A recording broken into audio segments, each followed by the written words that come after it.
Ok, donc on va démarrer donc, le cours de cette séance.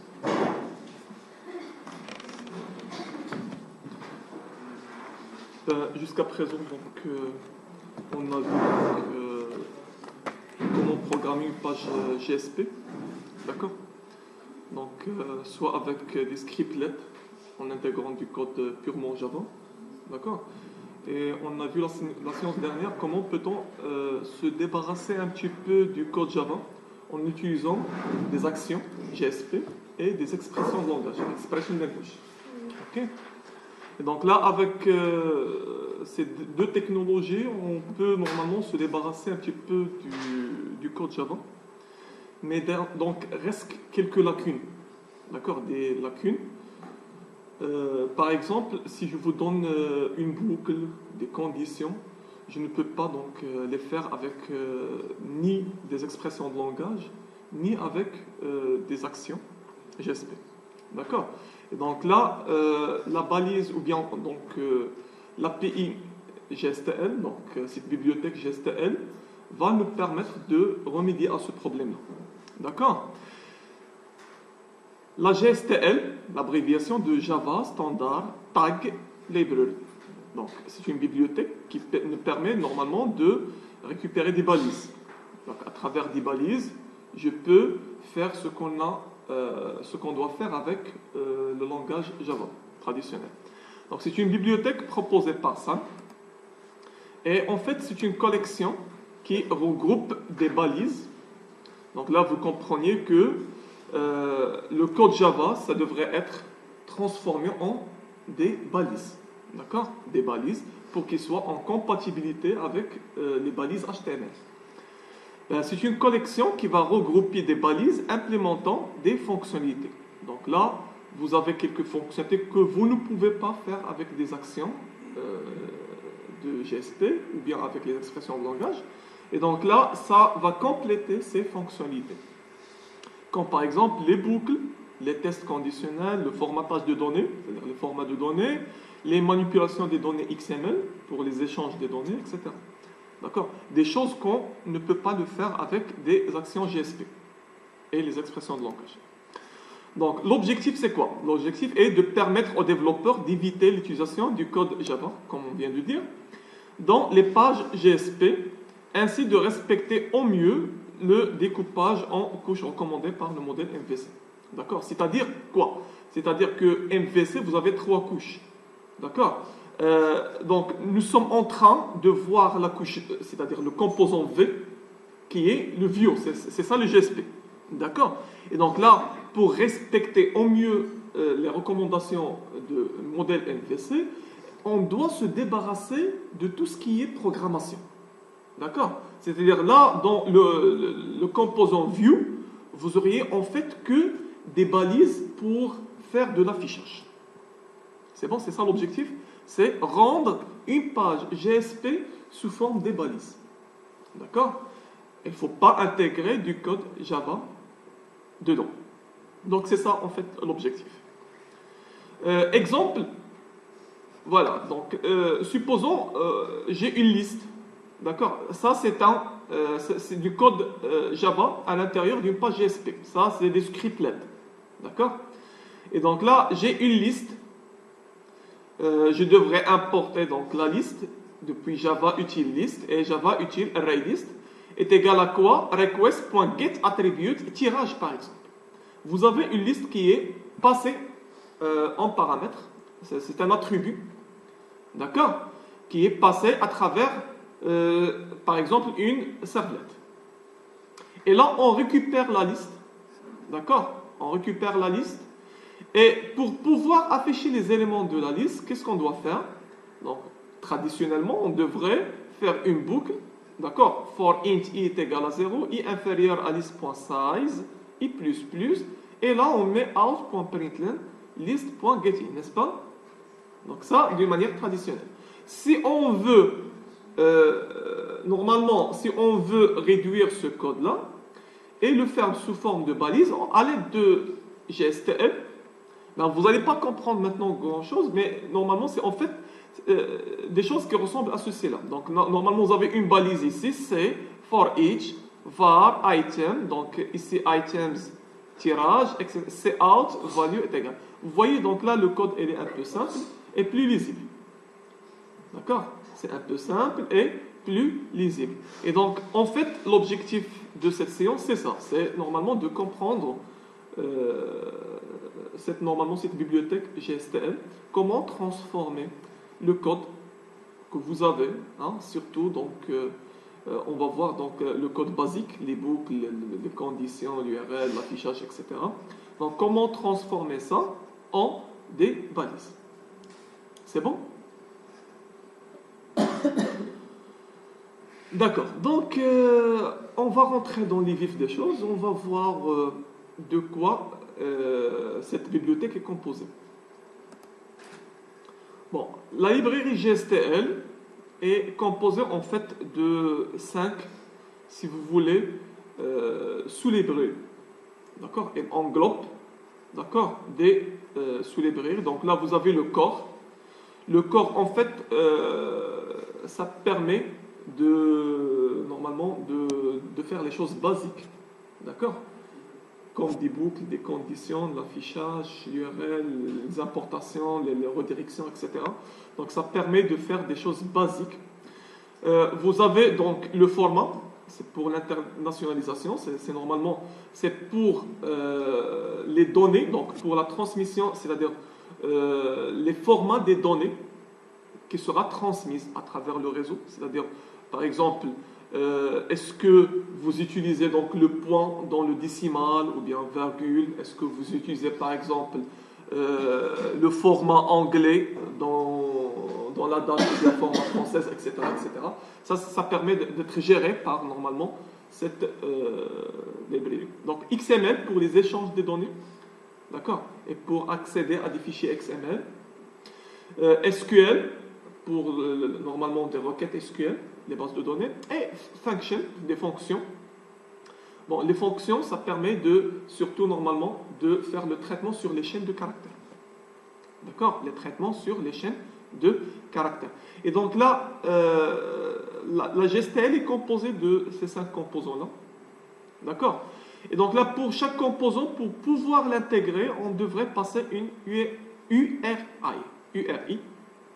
D'accord? C'est plus fort que URL. D'accord? URI, c'est plus fort que URI.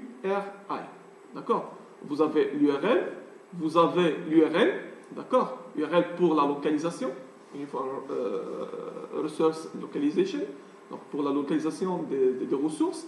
Vous avez l'URL, c'est pour les noms, pour récupérer les noms. Et là, l'URL, normalement, ça englobe les deux. Donc là, on peut localiser et on peut savoir. Donc c'est beaucoup plus fort l'URL que l'URL. Et donc là, normalement, on devrait apprendre ces 5 normalement composants parce que là, pour faire la liaison avec la GSTL, on devrait normalement faire la liaison à travers ces URL. Et donc là, vous avez des préfixes. Les préfixes, donc en général, c'est pas donc forcé, mais en général, on utilise donc un préfixe pour la librairie, donc core, on utilise C, pour les formats FMT, pour XMLX, pour SQL, et pour function, FN. D'accord? Et donc là, comment on va faire la liaison? C'est à travers cette déclaration. D'accord? Donc là, vous avez taglib, c'est une bibliothèque qu'on va insérer dans la page GSP, c'est une bibliothèque. Et donc là, vous avez le taglib, l'URI, et donc là, si je veux normalement manipuler donc le corps, c'est-à-dire les choses basiques dans le traitement de la page GSP, donc là, on va intégrer le corps. Et donc là, du coup, donc, je devrais ici mettre le lien, l'URI, d'accord, pour lier, donc, se lier avec le corps. Et donc là, le préfixe, et donc là, on devrait indiquer le préfixe de cette bibliothèque. Donc là, par exemple, pour le corps, ça c'est pour le SQL. D'accord? Pour le SQL. Et donc, ça se fait pour donc, les 5 autres librairies. Et donc là, sous tome 4, donc, il suffit de placer le fichier. Donc là, la dernière version, c'est GSTL jusqu'à présent, GSTL 1.2. D'accord? Sous le répertoire WebInf lib, c'est-à-dire librairie. Donc là, même pour le déployer dans un serveur externe, donc là, on devrait le mettre sur WebInf library. Donc on devrait copier ce fichier-là vers ce répertoire. On va voir donc comment pour qu'il soit correctement intégré. C'est bon? D'accord. Donc là, on commence avec le corps. Donc là, on va voir dans ce cours le corps parce que c'est la base en fait. D'accord? C'est la base. Et là, vous pouvez normalement, parce qu'on n'a pas assez de temps pour voir les 5. Donc là, vous pouvez voir, normalement, vous pouvez vous approfondir dans le cours et voir les quatre composants qui restent. Normalement, on va entamer donc la bibliothèque Core, c'est-à-dire donc les choses basiques au niveau de la programmation. Et donc là, la déclaration, comme on vient de dire, donc là, vous avez taglib, URI, donc là, http://java.5.com. Et là, vous voyez donc le chemin, c'est GSP, hein, GSTL et Core. GSP, GSTL, Core. Et vous avez le préfixe C. Ben, je répète, le C, ce n'est pas obligatoire. Mais là, pour normalement rendre les choses uniformes, donc là, tout le monde utilise C. Mais ça n'empêche pas d'utiliser un autre préfixe. D'accord? Et on va voir donc, si on utilise un autre préfixe, comment on va gérer les choses. Normalement, qu'est-ce qu'il fait cette bibliothèque? Donc là, c'est la gestion des variables des scopes. D'accord? Il fait la gestion des variables scope, c'est-à-dire soit au niveau de la page, soit au niveau de la requête, soit au niveau de la session, soit au niveau de l'application. Cette section comporte des actions de base pour la gestion des variables de scope d'une application web, comme par exemple l'affichage de variables, création, modification, suppression d'une variable, et la gestion des exceptions, etc. Donc les conditions des boucles, etc. etc. C'est bon? On commence avec la première tag qu'on va voir, donc c'est out. Remarquez-vous que ici j'utilise le C. Pourquoi? Parce que là, on a utilisé le préfixe C. Si j'utilise un autre préfixe, il faut le changer à ce stade-là. C'est clair? Donc là, si on utilise par exemple un autre préfixe, il faut le mettre là. Ok, donc c'est out. La balise utilisée pour l'affichage est c'est out. Et donc là, vous avez donc un paramètre. Là, vous voyez, c'est sous forme d'une balise. Donc, ça, c'est normalement la déclaration de la balise. Et normalement, vous avez ici des attributs. Vous avez des attributs. Donc, le seul attribut obligatoire est value. Donc, l'attribut qui est obligatoire, lorsque je parle d'obligatoire, c'est-à-dire, si je ne l'utilise pas, ça va déclarer une erreur. Donc là, le seul attribut obligatoire, c'est value. Et donc là, cet attribut peut contenir quoi? Soit que je vais ici mentionner ici une chaîne de caractères. Donc là, je vais afficher une chaîne de caractères. D'accord? Soit que je vais utiliser une expression de langage. Expression language. C'est-à-dire là, je vais par exemple accéder à un objet, récupérer un attribut. D'accord? Je mets $ entre les accolades, je mets par exemple client.nom. D'accord? Et donc là-dedans, ici, donc, dans l'attribut value, soit je mets une chaîne de caractères simple, d'accord? Soit je mets normalement une expression de langage. C'est bon? Exemple. C'est out, value est égal à non. Donc qu'est-ce qu'il va m'afficher? Non. C'est bon? C'est out, value est égal à $. D'accord? Entre des accolades, je mets param. Hein? Vous vous rappelez du param? Param, c'est un objet implicite de quoi? De l'EL, Expression Language. D'accord? C'est un objet qui est implicite. Il me permet de faire quoi? D'accéder aux paramètres. Là, vous ne révisez pas donc le cours. Donc là, ça permet d'accéder aux paramètres envoyés par la requête. D'accord? Et donc là, normalement, avec cet objet-là, donc là, c'est comme si j'utilise par exemple getParameter, D'accord? C'est juste du code Java. Et donc là, ça permet de faire quoi? Ça permet d'accéder aux paramètres envoyés par la requête et récupérer quel paramètre? Le nom. Hein? Ça permet de récupérer le nom. C'est bon? Ben, vous allez me dire, en fait, pourquoi faire donc, pourquoi utiliser cette balise? Pourquoi ne pas faire directement dollar param? Pourquoi ne pas utiliser directement dollar param? Est-ce qu'il doit afficher? Si j'utilise dollar directement, dollar param, non. Sans utiliser la balise cert. Est-ce qu'il devrait afficher?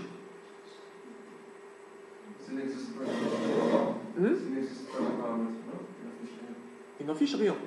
Et donc avec la balise, toujours il va rien afficher. Donc quel est l'apport? Quel est l'apport? Donc là c'est une question légitime à poser. Donc quel est l'apport? Si jamais donc là je peux utiliser directement, d'accord, avec l'expression languages, je peux utiliser directement ça sans passer par la balise c'est-out. D'accord? Donc là c'est pas la peine de casser la tête. Mais donc il y a donc des ajouts. En fait il y a des ajouts. C'est quoi l'ajout? Donc là, donc avant de parler des ajouts, donc là vous avez deux attributs optionnels. Donc là vous allez voir l'ajout. C'est quoi donc l'apport de cette balise? Et là vous avez donc normalement default. Donc je vais répondre à ta question. Donc là si j'utilise par exemple le default, hein? Ici donc si j'utilise default donc ça c'est un autre attribut, hein? À part le value. Ben, si j'utilise ici le default est égal à par exemple pas de nom saisi par exemple. Ça va m'afficher quoi? S'il va trouver le paramètre, il va m'afficher le nom. S'il ne trouve pas de paramètre, il va afficher donc la valeur par défaut. Là vous voyez donc là on peut ajouter donc une valeur optionnelle default. D'accord? Ce qui est plus important c'est que en fait, il y a donc un troisième donc, attribut qu'on peut ajouter, c'est escape XML. Escape XML. Donc, avec normalement ça, je peux normalement empêcher les failles XSS. Donc, je ne sais pas si vous les avez vues donc, en PHP. Donc, les failles XSS. Donc là, je peux injecter un code, par exemple, avec JavaScript dans un champ du formulaire. Et à travers ça, je peux normalement récupérer par exemple des informations qui se trouvent dans les cookies. Je peux accéder à la machine du client et récupérer. C'est une faille. D'accord? C'est une faille qu'on devrait normalement la combler, qu'on ne devrait pas la laisser dans un site web, surtout pour les sites web qui sont sécurisés. C'est-à-dire des sites web qui font donc la gestion des mots de passe, normalement vous avez donc par exemple le numéro de la carte bancaire, etc. etc. D'accord? Donc là, il faut normalement prévoir cette erreur. Et donc là, avec Escape XML, donc ça permet normalement de se débarrasser normalement, ou bien, si vous voulez, de transformer ces caractères-là, d'accord, par leur équivalent en code HTML. Vous voyez? Et donc, du coup, si donc ces caractères sont transformés vers des codes HTML, ils ne seront pas traités comme un pseudocode JavaScript. Je donne un exemple.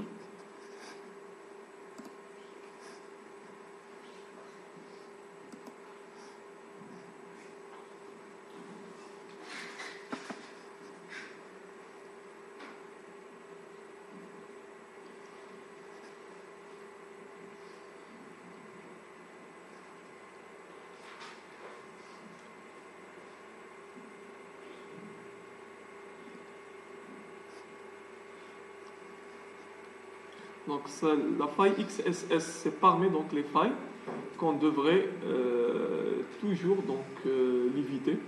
Donc il faut toujours donc éviter donc cette faille.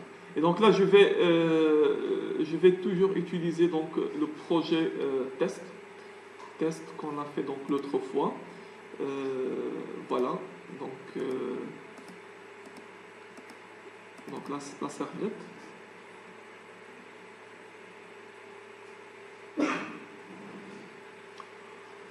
Ok, donc voici donc ma servlette. En fait, j'ai un formulaire. D'accord? J'ai un formulaire client que je récupère donc les informations à travers donc cette servlette et puis je les envoie vers affiche client.jsp. Donc c'est ça ce qu'on a fait l'autre fois. Ok, donc je lance ça.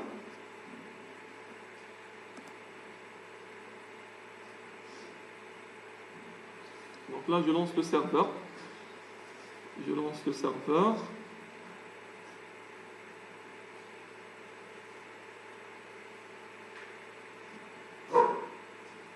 Et donc on va essayer de traiter donc cette faille XSS. Ben, c'est ça le formulaire qu'on a vu l'autre fois. Donc là, ici, donc, je vais essayer de, au lieu d'écrire un nom, Ali par exemple, là je vais essayer de, supposons donc un utilisateur, d'accord, va ici donc intégrer un code. Ici donc script.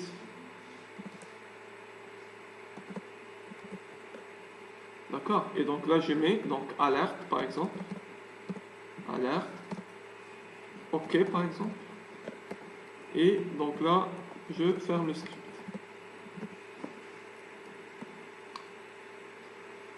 Donc là, qu'est-ce que j'ai? Normalement, j'ai une fonction alerte. J'ai une fonction alerte. Lorsque je vais soumissionner le formulaire, qu'est-ce qu'on devrait attendre? Donc là, vous allez voir. Donc là, on va soumissionner donc le formulaire. Voilà. Donc ça déclenche une erreur. Donc Chrome a détecté un code inhabituel sur cette page et a bloqué. Donc ce n'est pas un problème au niveau de l'application, mais c'est un problème du Chrome. Donc là, question de sécurité, donc elle a bloqué, protégé donc la faille. Donc erreur de quoi? Erreur, ben, si vous voyez bien. Donc ça c'est erreur, blocked by XSS auditor. Donc c'est une faille. Donc c'est une faille qui est protégée par Chrome. Mais si j'utilise un autre navigateur, par exemple, je vais essayer de tester avec Firefox. Donc je vais essayer de tester donc un autre navigateur et je vais voir est-ce que tous les autres navigateurs protègent donc les données contre les failles XSS. Voilà.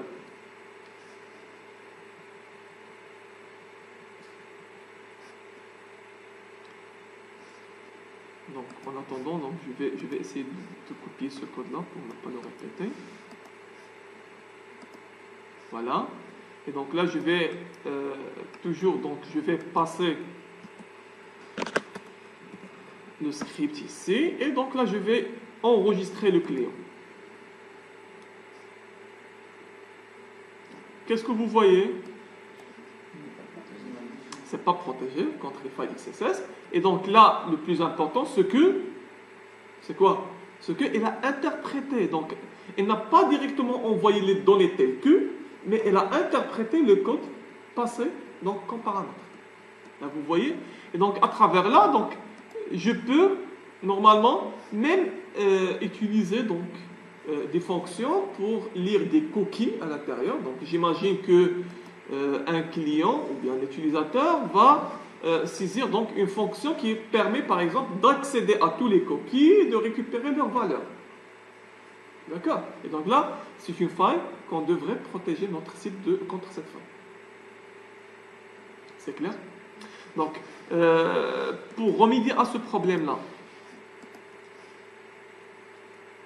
d'accord? Au niveau de l'affichage. Là, je devrais utiliser ici quoi? C'est là où j'affiche l'information. C'est à ce niveau-là, n'est-ce pas? Donc c'est au niveau de afficher client. Donc là, j'affiche le nom. Qu'est-ce que je devrais faire? Je devrais utiliser la balise cout. D'accord? Et donc, avant d'utiliser la balise cout, qu'est-ce qu'on devrait faire? Donc, tout d'abord, je vais copier donc GSTL. D'ailleurs, je vous ai envoyé GSTL. Vous ne l'avez pas récupéré? Hier? Normalement j'ai envoyé. Il y a un problème d'attachement. Il détecte que c'est comme virus. Ok.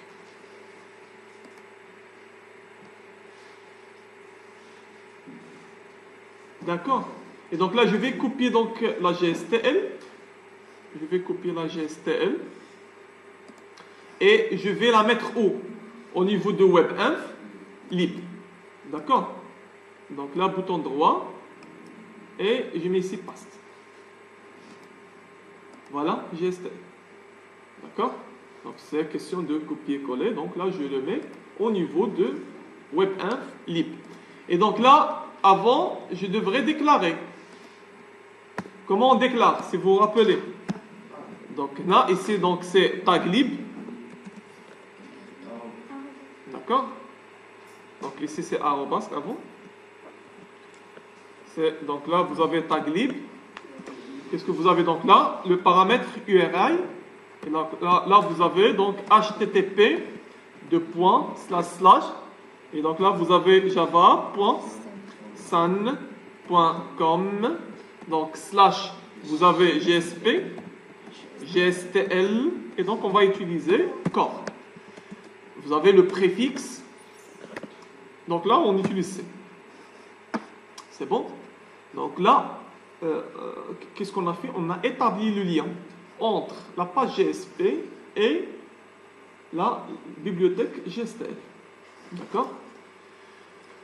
Alors, au niveau du nom, ici, qu'est-ce que je vais utiliser? Donc là, je vais couper ça. Qu'est-ce que je vais utiliser? Donc, C. H. Là, vous voyez, donc là, lorsque j'établis le lien, là, normalement, au niveau de la GSP, donc là, les deux Eclipse, normalement, elle va vous proposer les balises que, normalement, vous pouvez les utiliser au niveau de la GSTL. Et donc là, vous avez donc des balises qu'on va presque tous les voir aujourd'hui. Donc là, vous avez cout. Donc là, le seul attribut obligatoire, on a dit, c'est value. Ben, si je mets ça, est-ce que ça va remédier le problème? On teste. On teste. Donc, je mets couper. Donc là, je vais rafraîchir la page. OK. Et puis, donc, j'envoie.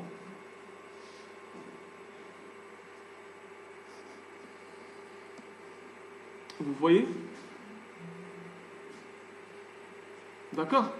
Et donc là, vous avez donc escape. D'accord? Escape XML. Et donc là, ça accepte deux valeurs, soit true, soit false. C'est-à-dire, soit on va échapper, soit on ne va pas échapper donc les caractères. Donc là, si je mets false, si je mets ici false,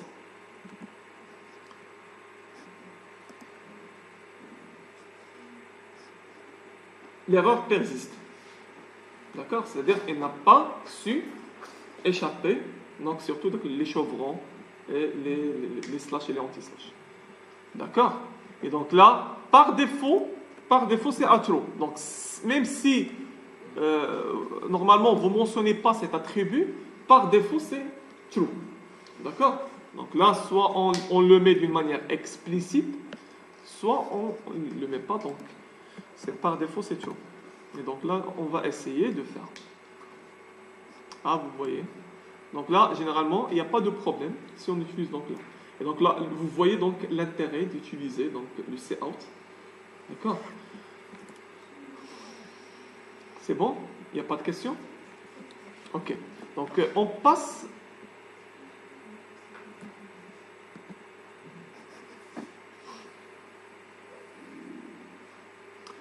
Ok, on passe à autre chose.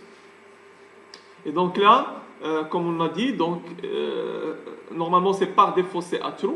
elle est activée par défaut, mais si vous ne voulez pas l'activer, il suffit de mettre escape, XML est égal à false. Et ça, normalement, elle prévient donc les failles XSS. Ok. Deuxième balise qu'on va voir aujourd'hui, c'est la balise 7. D'accord? Cette balise permet de gérer, voilà, donc de gérer les variables et les objets. Donc ça permet de gérer les variables et les objets. Ok? Et donc ça permet de créer une variable, d'affecter une valeur à une variable. Même chose pour les objets. Ça permet de créer un objet, de changer l'attribut d'un objet, etc. Donc, C de point 7. Donc là, vous avez par exemple, var est égal à prénom. Donc là, la variable, c'est prénom. Value est égal à Driss, par exemple. Scope est égal à request. C'est bon? C'est-à-dire, autrement dit, ici, que normalement, on a créé une variable prénom qui a comme valeur Driss au niveau du scope request. C'est bon? On peut faire autrement. C 2.7. Donc là, vous avez var, prénom, scope, request. Vous voyez, donc là, j'ai pas mis le value. D'accord? Donc là, j'ai pas mis le value. Et donc là, le value, il est où? Donc là, vous voyez, donc là, vous avez donc une balise ouvrante et là, vous avez une balise fermante. D'accord? Une balise ouvrante et une balise fermante. Donc à l'intérieur, je peux mettre la valeur. La valeur, c'est quoi? La valeur, elle est dans cout. Hein? Cout, value, dollar, donc paramètre, point, prénom. C'est-à-dire, il va faire quoi? Elle va récupérer le prénom qui était passé comme paramètre dans la requête. C'est bon? S'il ne le trouve pas, elle va afficher Driss comme valeur par défaut. Donc là, on peut combiner entre deux balises. Vous voyez, donc on peut combiner entre deux balises. Vous êtes d'accord? C'est bon? Pour créer un objet de type bin, par exemple, si je veux créer un objet, donc C 2.7, et donc là, par exemple, j'utilise au niveau de la session, scope, au niveau de la session, c'est-à-dire tant que l'utilisateur est connecté, tant que l'utilisateur est connecté, il n'a pas fermé donc la fenêtre. Ok, donc là, vous avez var, mon bin. Ça, c'est la variable qui va normalement être créée et qui sera un bin. Value, dollar, bin. Ça signifie quoi? C'est-à-dire, le bin, ce bin-là, il est où? Ce bin-là. Normalement, elle est passée comme attribut, c'est pas paramètre. Comme attribut. Paramètre, on utilise param. Au niveau de la servlette, si vous vous rappelez, d'accord, si je veux envoyer un objet bin, qu'est-ce qu'on met? Set attribute, request.set attribute, et là je mentionne le nom. Le nom, ça sera bin et l'objet bin. Ok? Et donc là, le bin là, c'est un attribut dans la requête. D'accord? Cet objet-là, il sera affecté à mon bin. Cet objet sera affecté à mon bin. Vous êtes d'accord? D'accord? Donc là, qu'est-ce que je viens de créer donc un nouveau objet qui s'appelle mon bin, qui a normalement en fait comme contenu, l'objet bin. C'est bon? Troisième exemple, pour modifier les propriétés d'un bin. Donc tout à l'heure, pour modifier les propriétés d'une variable, tout simplement, on utilise var prénom, et normalement, vous avez le var et vous avez la value. D'accord? Donc là, on va ajouter donc deux autres attributs, le target, on va utiliser le target, et property. C'est quoi le target? C'est l'objet cible. C'est l'objet cible. Donc, par exemple, l'objet que je cible, c'est étudiant. La propriété que je vais modifier, c'est quoi? C'est prénom. D'accord? Et la valeur, ce sera Idriss. Ok? On passe à un exemple.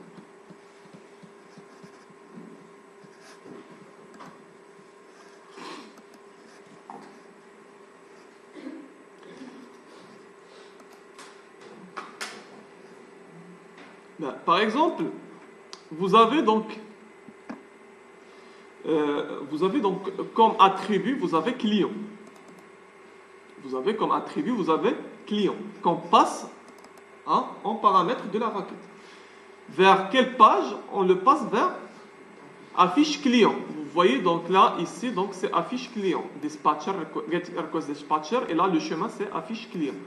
Et donc là, je vais prendre donc ce client-là, par exemple, ici au niveau du nom. Donc avant, qu'est-ce que je vais faire? Donc là, je mets C2.7. Ok? C2.7. Qu'est-ce que je mets dedans?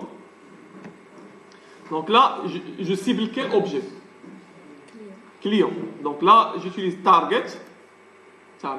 Et donc là, toujours, s'il vous plaît, utilisez des expressions linguistes à l'intérieur. Ça, c'est pas, normalement, c'est pas un code Java à l'intérieur.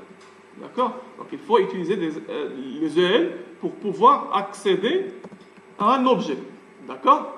Donc là, au niveau du target, il ne faut pas mettre directement client. Ça, il faut normalement l'utiliser dans une expression de langage. Donc là, vous avez target est égal à $client. Quelle est la propriété que je cible? Maintenant, je suis en train de modifier le nom. Et donc là, property, c'est nom. C'est bon? Value, c'est quoi la valeur? Là, je mets par exemple une valeur. Driss, par exemple. Je peux utiliser default, etc. OK? Et donc là, je fais. Là, qu'est-ce que je fais? On vient de modifier. Donc, n'importe quel nom que vous allez saisir au niveau du formulaire, là, vous auriez normalement Driss au lieu du nom que vous avez saisi. C'est bon? Et donc là, on teste.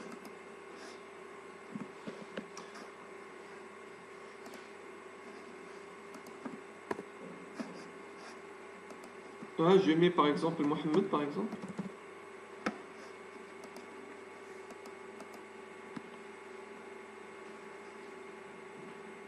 Ah, vous voyez. Donc c'est changé. C'est bon? Donc là, on vient de changer une propriété d'un objet client. D'accord? Et donc là, ça remplace en fait quoi? Cette instruction au niveau de Java. Ça remplace quoi? Est-ce que je peux normalement faire par normalement un code Java? Non. Normalement, oui. Donc là, on peut utiliser donc une action. D'accord? On peut utiliser une action. On peut même utiliser donc du code. Qu'est-ce qu'on utilise? C'est set attribute. D'accord? Request point set. D'accord? Attribute. Et donc là, vous avez l'attribut le nom. Et vous avez donc la nouvelle valeur qu'on va passer ici. C'est bon? Et donc là, ça permet de remplacer ça. Est-ce que le client c'est le client? Normalement, c'est client. Donc il faut récupérer. Donc, normalement, il faut récupérer donc, le client, etc. Donc ça y est, la syntaxe est ici. OK?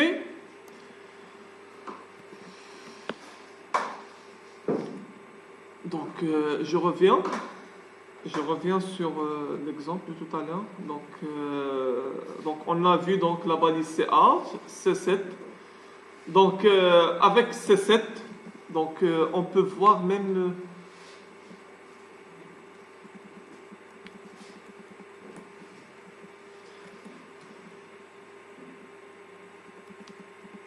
ok. Donc, si j'utilise donc le C7, ok, si j'utilise le C7, je peux utiliser le C remove. Donc, C, ok, remove. C remove, ça permet de faire quoi? D'accord. Donc là, C7, ça permet de modifier donc, soit une variable, soit un attribut d'un objet. Et C remove, donc c'est l'inverse, ça permet de supprimer. Donc là, vous comprenez le principe.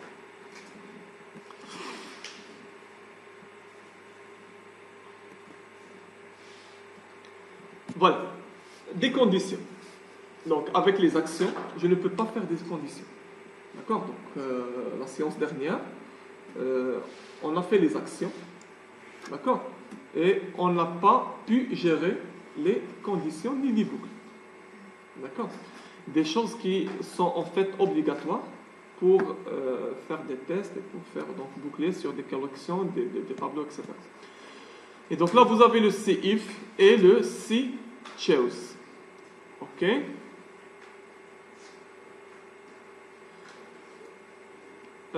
Donc là, vous avez donc le CIF. Ça permet de faire donc des tests traditionnels. D'accord. Donc là, vous avez la syntaxe, vous avez CIF, test est égal $. D'accord. Et donc empty, on a vu ça l'autre fois, des expressions de langage, empty, c'est-à-dire c'est vide. Empty, donc param-pas, c'est-à-dire c'est ce paramètre-là est vide. Donc si ce paramètre est vide, ça va m'afficher paramètre absent. Et je vais faire la base. Vous n'avez pas le else.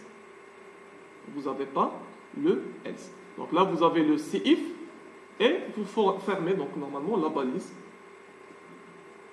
juste en bas. OK.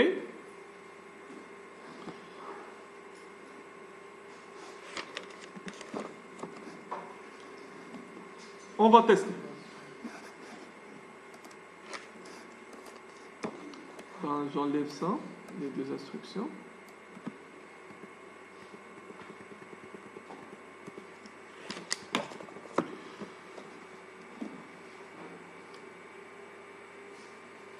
Par exemple, ici, on peut faire un test ici. Ben, je reviens sans le test. Donc là, vous voyez donc là, ici, donc, cette zone rouge. C'est quoi cette zone rouge? Hein? En fait, c'est cette division. C'est cette division. Div, classe, alerte, alerte, danger, et vous avez div. Donc c'est cette division qui est en rouge. Elle est vide. Normalement, ici, censé avoir ici un message. Mais puisqu'il n'y a pas de message d'erreur, le message d'erreur, je l'envoie à travers la servlette. À travers la servlette, ici, donc là, vous voyez le message. Quand est-ce que le message est envoyé? Donc ici, donc, on a testé, c'est lorsque le nom. On a fait donc l'autre fois un test sur le nom. Donc là, je vous laissais donc le soin de compléter donc les autres champs obligatoires. Mais donc là, dans l'exemple du cours qu'on a fait la séance dernière, on a testé sur le nom. Donc, if non.trim.empty, c'est-à-dire s'il est vide, erreur, veuillez remplir le nom. Et donc là, si on tente d'envoyer ou bien de soumissionner donc le formulaire sans passer donc le nom, normalement, en fait, on récupère. Mais si jamais vous avez saisi le nom, on n'a pas le message, mais en fait, cette zone ne devrait pas être affichée, n'est-ce pas? Et donc là, comment peut-on remédier à ce problème-là? On revient à la page GSP. Donc là, au niveau de cette division-là, d'accord, je vais la récupérer. Je mets couper, d'accord, 4. Et donc là, je mets C if. Je mets C if. D'accord? Qu'est-ce que j'ai comme attribut? Test. j'ai comme attribut test. Je teste sur quoi? Je teste sur un petit erreur, n'est-ce pas? Ben, si l'erreur, je vais dire not empty, c'est-à-dire c'est les pleins. C'est-à-dire vous avez un message. Vous avez un message. À ce moment-là, donc là, je ferme. À ce moment-là, donc là, je vais fermer, donc même si if. À ce moment-là, qu'est-ce que je fais? Là, je fais la division. Est-ce que vous avez compris le principe? Donc là, la division, il sera affiché si et seulement si vous avez donc l'erreur. Le message est plein, c'est-à-dire vous avez quelque chose dans l'erreur. Si le message est vide, vous n'allez même pas afficher la division, la totalité de la division, ce n'est pas le message. C'est bon? On peut tester? Voilà, donc je teste, et donc si j'essaie de mettre ici donc quelque chose au niveau du nom, voilà, vous voyez, donc vous n'avez pas la division affichée. D'accord? Mais si on essaie de... Normalement, si on laisse le champ vide, vous voyez la division et le message. Et donc là, les conditions sont vraiment importantes. Et donc, ça, des choses que c'est trop difficile de la mettre en œuvre sans utiliser la GSTL. D'accord? Et donc là, vous voyez une balise. Dedans, il y a d'autres balises. Donc c'est vraiment un code qui est propre. Un code qui est propre, lisible et surtout maintenable. C'est-à-dire à long terme. Donc même si vous allez quitter le projet, on suppose que vous travaillez sur un projet d'une entreprise, même si vous quittez un projet, donc là, le successeur va trouver un code qui est lisible, facile à le maintenir. C'est bon? Deuxième fonction, c'est quoi? C'est chose. Normalement, c'est 2 O ici. Donc là, vous avez 2 O. Chose. Et donc là, normalement, ça c'est... normalement, avec Java, on utilise le switch. Le switch case. Et donc là, vous avez les cas. Donc là, vous avez C chose et là vous avez C when, c'est-à-dire lorsque cette test est vérifié, vous avez ça. Lorsque cette test est vérifié, et ça permet de combler le problème de else de if. Si ça, ça, si ça, ça. Donc là on peut imbriquer plusieurs conditions à l'intérieur.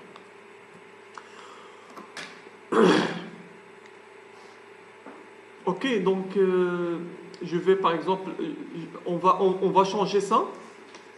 On va changer ça.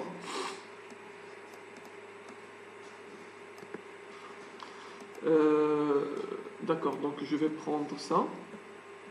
Donc essayez de suivre avec moi donc l'exemple qu'on va prendre. Donc là, c'est chose par exemple. Ok, donc à l'intérieur. C'est de point when. Ok.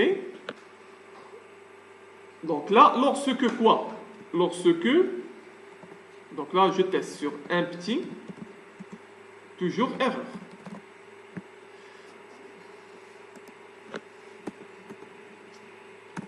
Je suis dans quelles conditions? Si normalement c'est erreur et vide, d'accord? Donc là je vais copier ça. Et donc au lieu de mettre là, au lieu de mettre ça ici à l'intérieur, qu'est-ce que je fais? Ici donc là je vais mettre donc une autre balise, c'est de point out, d'accord? Value est égal, pas d'erreur. Pas d'erreur. Là, pas d'erreur. Donc là, je ne vais pas la laisser en rouge. Au lieu de alerte danger, je mets alerte success. C'est-à-dire normalement, c'est en succès. Ça doit être normalement en vert. C'est bon? L'autre condition, c'est quoi? c'est la négation. La négation, qu'est-ce que je mets? Pardon. Je prends le when. La négation, c'est tout ça. Donc, not empty. D'accord? Not empty. Vous avez ici danger. Vous voyez, donc là, je peux changer même les balises HTML dedans. Et c'est très pratique. Et à l'intérieur, qu'est-ce que j'ai? Hein? Erreur? Comme ça? Ça va marcher? Alors. Ça va marcher comme ça? Qu'est-ce qui manque? Ça, c'est normal, c'est expression de langage. C'est bon. Expression de langage. Ok? Oui? Ça va afficher erreur. C'est considéré comme étant une chaîne de caractères. C'est bon? C'est erreur. Nous, on ne veut pas afficher erreur. Nous, on veut afficher le message qui est dans l'erreur. D'accord? Ok, donc on teste. Ben, ici, vous n'avez pas le message. Qu'est-ce que normalement, qu'est-ce que vous pensez avoir comme résultat? Le message d'erreur. Le message, c'est en rouge. Veuillez remplir le nom. D'accord? Retournez. Donc là, je saisis quelque chose. J'appuie sur Entrée. Pas d'erreur. Et vous voyez, c'est en vert. C'est bon? Et donc là, c'est très pratique d'utiliser donc le setChoose et le CIF. D'accord? Ce sont des conditions. C'est bon? Ok. Donc, on enchaîne.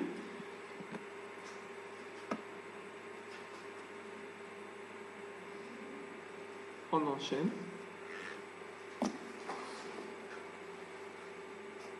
Maintenant, on arrive vers les boucles. En fait, vous avez deux types de boucles. Vous avez le for each, d'accord? Et donc là, ça permet, donc le for each, ça permet de faire des itérations, surtout normalement sur les tableaux, d'accord? Et pour les collections, d'accord? Les itérateurs, énumération et les maps, d'accord? Donc là, les collections en général. Donc ça permet en fait de faire des boucles dedans. Et donc là, pour les strings, on peut faire, même pour les strings, d'accord? Mais donc là, il y a une balise spéciale, c'est for tokens. C'est for tokens, donc là, c'est une balise spéciale qu'on va voir tout à l'heure. Vous avez donc les attributs, vous avez le items, vous avez le begin and le end. On va voir donc là le rôle de chaque attribut. Ok? Vous avez donc là la boucle. C'est normalement vous avez le C de point for each. Ok? Les attributs c'est quoi? Donc var entrée. Donc là ça c'est normalement ça c'est une variable. Ok? C'est une variable. Qu'est-ce qu'on stocke dedans? Après chaque itération, donc là vous voyez items. Items c'est la collection. Items c'est la collection. Et là vous avez request scope.myCollection. Ça veut dire que je vais récupérer donc cette collection à travers quoi? C'est un objet qui est passé comme attribut au niveau de la requête. D'accord? Donc là j'ai une collection. Et donc après chaque itération, hein, le résultat elle est stocké où? Au niveau de la variable entrée. C'est bon? Après chaque itération, vous avez donc là le résultat sur entrée. Et donc là, qu'est-ce qu'on va afficher?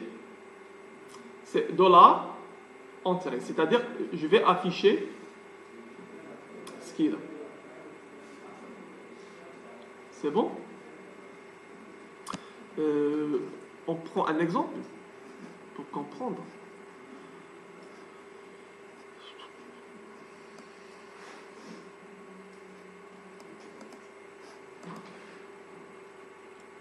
Je garde ça. Donc, au niveau de la servlette, qu'est-ce que j'envoie au niveau de la servlette?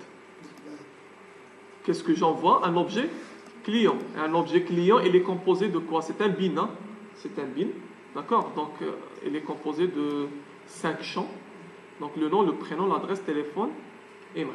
Donc, tout ça, ce sont des strings. Mais donc, l'autre fois, on a ajouté normalement une liste.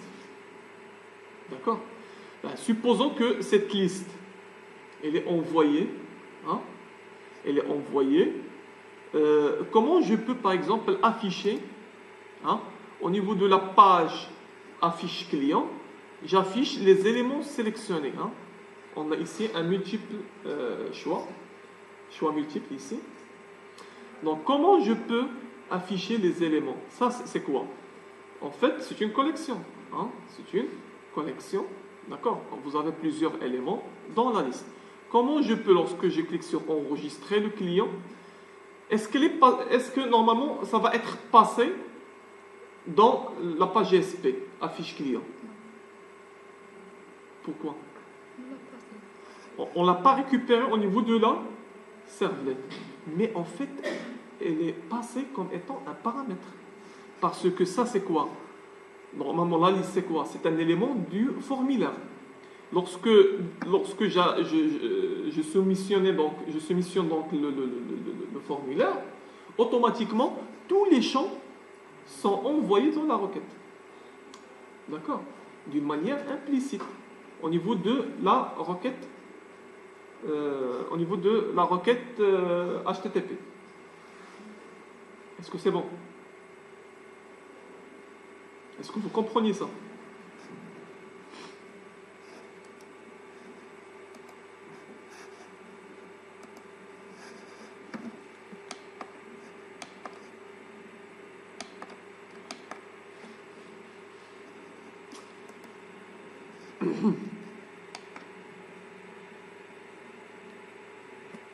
Ok, donc au niveau de network, ben, s'il vous plaît, je vais essayer de soumissionner donc des informations. Donc là, vous avez le nom, vous avez donc la liste. Donc je clique sur enregistrer client. Donc là, vous avez création client. Hein? Vous avez la requête. Je ne sais pas si c'est lisible. D'accord? Vous avez création client. Donc si je tente d'accéder à la requête, hein, vous voyez donc au sein de la requête. Ça, c'est au niveau de la requête HTTP. Donc au sein de la requête, vous avez les informations. En général, vous avez donc les informations. Hein, l'entête, vous avez les headers, hein, accept, etc. Parmi les informations, vous avez form, data, et vous avez les informations. Hein, niveau, vous voyez niveau CBAC, niveau licence, niveau master. Ça veut dire quoi? Ça veut dire les paramètres que j'envoie avec le formulaire, c'est déjà dans les paramètres. Et comment je peux les récupérer? C'est à travers l'objet implicite de EL, ce qui est paramètre. Hein? Donc là, les paramètres, je les récupère avec l'objet implicite paramètre. Ok. Et donc là, dans affiche client, je sais qu'au niveau de la requête qui était passée dans dopost request, je sais que dedans, à l'intérieur, il y a quoi? Il y a les informations du formulaire à l'intérieur. D'accord? Parmi les informations, vous avez le nom, le prénom, adresse. Donc là, les autres informations, je les récupérées, mais l'information de la liste, je ne l'ai pas récupérée. Mais elle est dedans, elle est dans la requête. D'accord? Elle est dans la requête. Hein? Tu peux revenir Non? Non, navigateur. Navigateur.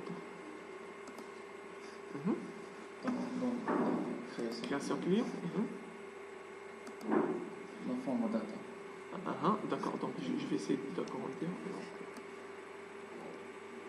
Voilà. Oui. Donc là, je devrais resoumissionner le formulaire pour avoir la requête. La nouvelle requête, ok. C'est bon. Voilà. Donc, il envoie les éléments qui n'ont pas été saisis. Bien sûr. Donc, normalement, pour dans tester... Dans la requête, il existe, c'est juste qu'ils sont vides. Ah oui, bien sûr. C'est pas nul, c'est vide. Donc nul, quand est-ce que donc ces paramètres sont nuls? Quand est-ce que les paramètres sont nuls? C'est lorsque je tape l'URL. Lorsque je tape l'URL, hein, au départ les paramètres sont nuls. Mais même si voilà, je vais répéter. Donc ici, donc, lorsque je tape l'URL, les paramètres sont nuls. D'accord? Les paramètres sont nuls. Mais une fois, même si je laisse donc les champs vides, si je clique sur enregistrer le client, donc ça c'est pas nul. C'est vide. Donc il y a une différence entre nul et vide. Nul, ça n'existe pas. D'accord? Et vide, ça existe. Donc dans le deuxième TP, le TP de la séance dernière, donc là il fallait tester sur ça. Si donc le nom est nul, ça veut dire quoi? Je vais me rediriger dans quelle page? Vers client.jsp, c'est-à-dire on n'a pas encore soumissionné le formulaire. Else, c'est-à-dire si c'est pas nul, c'est-à-dire qu'on a soumissionné, même si c'est vide, on a soumissionné donc le formulaire. Et du coup, je devrais récupérer les paramètres et faire mon traitement pour l'envoyer vers affiche client. C'est clair? Est-ce que c'est clair? Voilà, donc là, juste pour vous dire que au niveau de affiche client, vous avez tous les paramètres. Même si vous n'utilisez pas, et donc ça, je l'ai dit l'autre fois, même si donc au niveau, ici vous avez le nom, si je ne veux pas utiliser ça, est-ce que normalement, je devrais utiliser client.nom? Non, c'est pas forcément. Parce qu'ils sont dans les paramètres de l'arrêt. Donc là, je peux mettre param.client. Est-ce que vous êtes d'accord? Donc là, je peux mettre param.client parce que je sais que au niveau du client, j'ai donc un paramètre. C'est bon? Je vais afficher, donc, si vous voulez, en bas c'est après le footer. Ici, par exemple. Qu'est-ce que je vais afficher? Je vais afficher les niveaux. D'accord? Donc, comment je vais faire? C'est une boucle, n'est-ce pas? Donc, c'est C, c'est C, for each. Ok? Donc, quels sont les paramètres? Donc là, la collection, c'est quoi? La collection, c'est... Qui peut me dire la collection? Erreur? Le niveau. Mais comment je vais l'écrire? Normalement, c'est un objet. Hein? C'est un objet. Donc là, je dois utiliser l'expression linguistique. Et donc là, qu'est-ce que je mets dedans? Comment je vais récupérer? Param values. Très bien. C'est param, c'est ce que je cherche. C'est param values. C'est pas param. Param pour récupérer un seul paramètre. D'accord? Mais là, j'ai une collection, plusieurs paramètres. C'est une map, HMAP. D'accord? C'est une collection des paramètres. Et donc là, je dois mettre param values. Vous êtes d'accord? C'est pas comme le nom, param.nom. Parce que vous avez donc une seule chaîne de caractères. Et donc là, param values, point. Quel est le nom? Là, je reviens sur client, je vais voir le nom de la liste. Option select, name, c'est niveau. Ok? Point niveau. Ok, ça c'est la collection. Vous êtes d'accord? Et donc là c'est var. Var c'est normalement, c'est la variable que je vais utiliser. Là où je vais stocker après chaque itération. D'accord? Je vais stocker le contenu. Donc là, je dis par exemple n par exemple.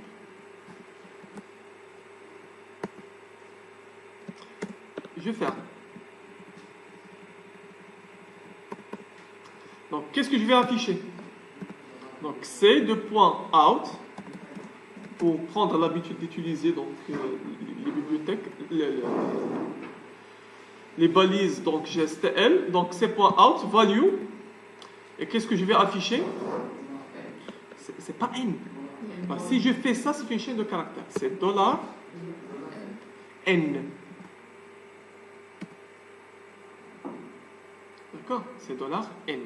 Donc là, normalement, je vais faire.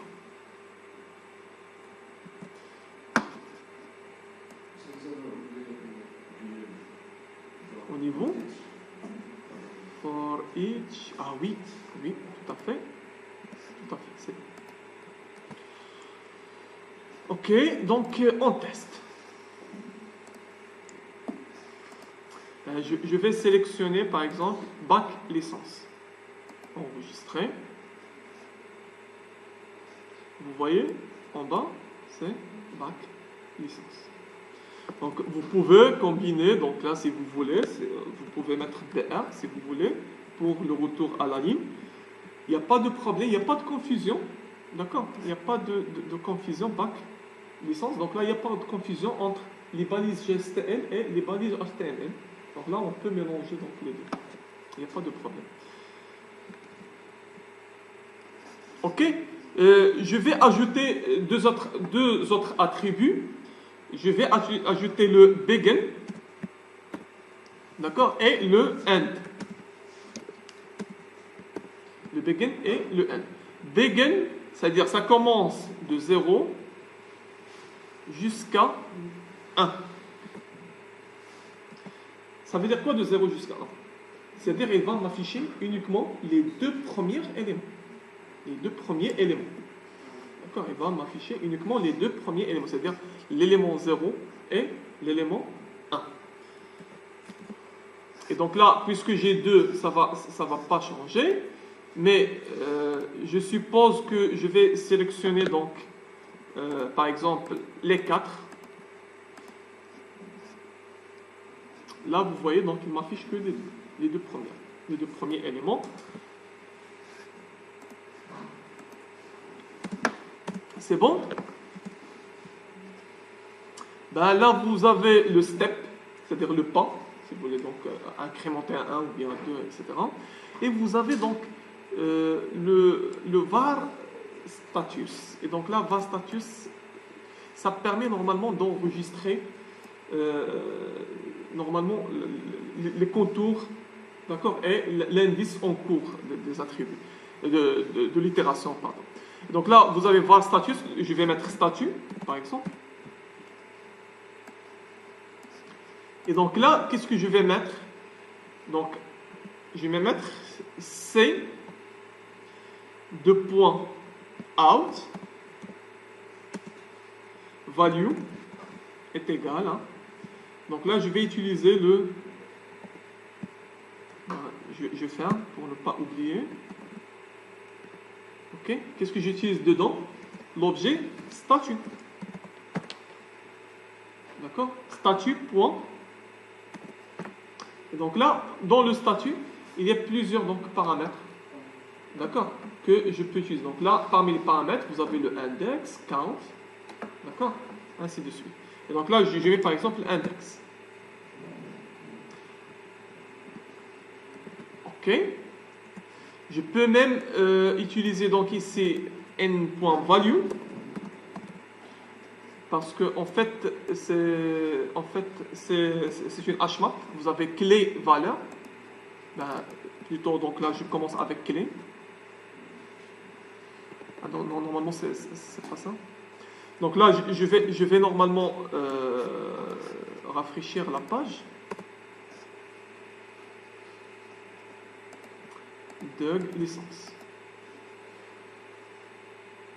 Ah, vous voyez donc 0, hein, l'indice 1. Okay. Donc ça commence de 0. Ben, si j'utilise le statut.count,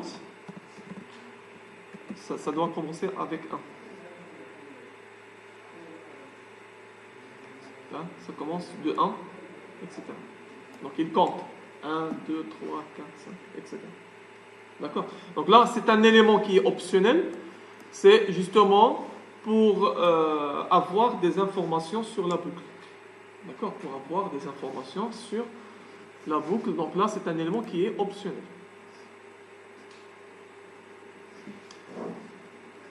Donc là, je reviens sur la présentation.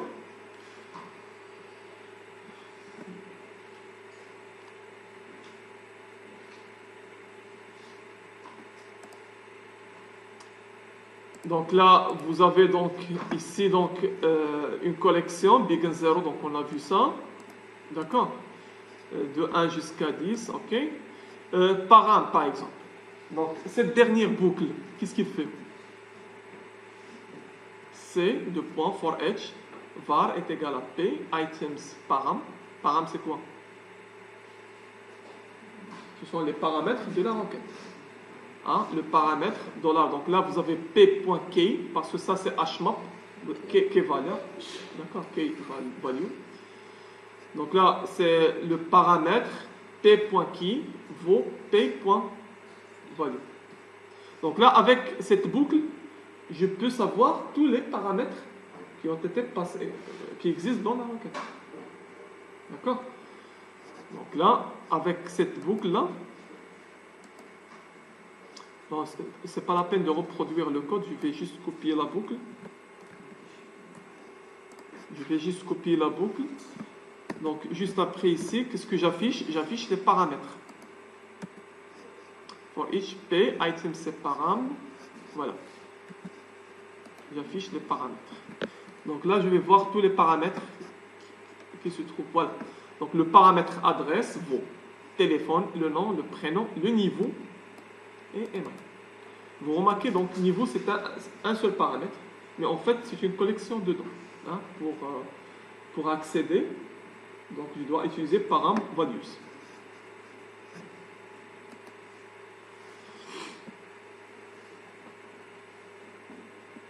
C'est bon?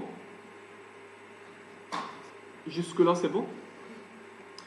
Ok, donc, on va voir normalement le for each. Voilà, donc, var statut, donc, qu'on a vu tout à l'heure. Donc là, vous avez le begin, end, step, first, last, count, index, current. Donc, ce sont des éléments qui vont vous donner donc l'idée sur donc, les itérations à l'intérieur de la boucle. Ok, donc là, vous avez ici donc un autre exemple. D'accord? Ben, supposons que vous avez donc une liste qui est formée par une autre map. D'accord? Donc, ma liste, new array, map, string, string. Et donc là, qu'est-ce que j'ai? En fait, c'est deux points for each items. Donc là, vous avez la collection, c'est ma liste. Var news, c'est-à-dire après chaque itération, vous avez donc ici donc l'enregistrement. Var statut, vous avez statut ici. Et donc là, vous avez ici donc div, donc classe est égale à news. Et donc là, je peux accéder donc statut.count, c'est-à-dire je peux dire première information, deuxième information. Donc là, je peux faire ça sous forme de division. D'accord? Supposons par exemple, vous avez donc à afficher plusieurs, par exemple, je ne sais pas, des informations, par exemple, sous forme, par exemple, des divisions avec des images, etc., à l'intérieur. Ok? Et donc là, normalement, vous avez ça, les informations sont enregistrées dans une collection, et vous allez normalement parcourir toute la collection, et d'un seul coup, vous allez les afficher tout à la fois. Et donc là, qu'est-ce que vous utilisez ici? Donc, on utilise le statut, d'accord? Et après chaque incrémentation, vous avez le count qui va s'incrémenter. Ok? Ok, donc, deuxième type de boucle que je viens de vous dire, donc c'est ces deux points for token. For token, normalement, c'est pour manipuler les strings, les chaînes de caractères. D'accord? Et donc, c'est for tokens var est égal, par exemple, sous chaîne, vous avez le items, salut, je me suis un étudiant du master Midview, par exemple. Ça, c'est, normalement, ça, c'est la chaîne de caractères. Vous avez ici les delims, c'est-à-dire délimiteurs, et vous avez ici donc espace, virgule, point. Donc là, vous pouvez utiliser plusieurs délimiteurs à l'intérieur. En fait, qu'est-ce qu'on va faire? En fait, ça va, après chaque itération, on va découper la chaîne en plusieurs sous-chaînes selon le délimiteur. D'accord? Le premier délimiteur, c'est quoi? C'est l'espace, c'est-à-dire, il va prendre salut, hein, je suis, donc tout seul. D'accord? Et donc là, c'est un délimiteur. Après chaque délimiteur, elle va récupérer dans la sous-chaîne. Elle va l'afficher. Et donc ça va normalement découper la chaîne. Donc là, vous avez virgule, c'est-à-dire même salut virgule, vous n'allez pas le virgule. Donc là, on va voir ça.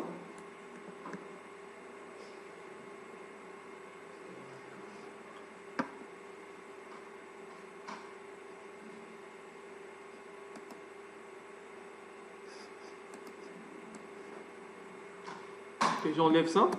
Ben, je veux créer une chaîne. Comment je vais la créer? Avec quelle balise? 7. D'accord? 7. Donc là, je vais créer donc une chaîne. Donc, c'est quoi la variable? Je disais par exemple ma chaîne. Ma chaîne, par exemple. La valeur, value. Value, c'est quoi? Là, je vais reproduire. Salut, je suis un étudiant du master mid-vie, par exemple. Hein? Je mets ici donc des points d'exclamation. C'est bon? Qu'est-ce que je viens de créer donc une variable, ma chaîne, qui contient cette valeur. Donc maintenant, je veux récupérer chaque sous-chaîne d'une manière séparée. Donc là, je vais utiliser C de point for tokens. Donc le item, c'est quoi? C'est ma chaîne. Donc dollar, ma chaîne. Délimiteur, c'est quoi? Donc je tente l'espace tout d'abord. Donc je tente l'espace tout d'abord pour voir donc la différence. Ok? Et dedans, je vais afficher quoi? Donc là, je vais afficher cout, c2.out. Oh, c'est pas ça. Cout. Donc là, qu'est-ce que j'affiche? C'est dollar. C'est ici. Qu'est-ce que je vais afficher? Rien du tout. Parce que là, je ne récupère pas la sous-chaîne. Donc var est égal à sous-chaîne. C'est SC, par exemple, sous-chaîne. C'est bon? Et donc là, je récupère la sous-chaîne. Et donc là, je mets PR pour sauter la ligne. C'est compris?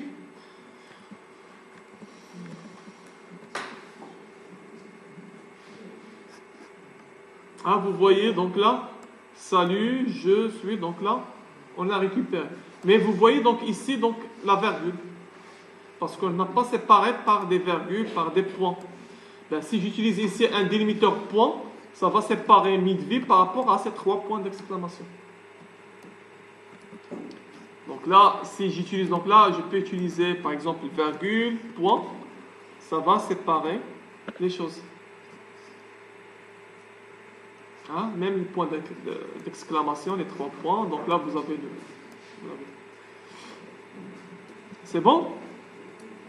Donc ça c'est une boucle spéciale pour les chaînes de caractères. C'est une boucle spéciale pour les chaînes de caractères.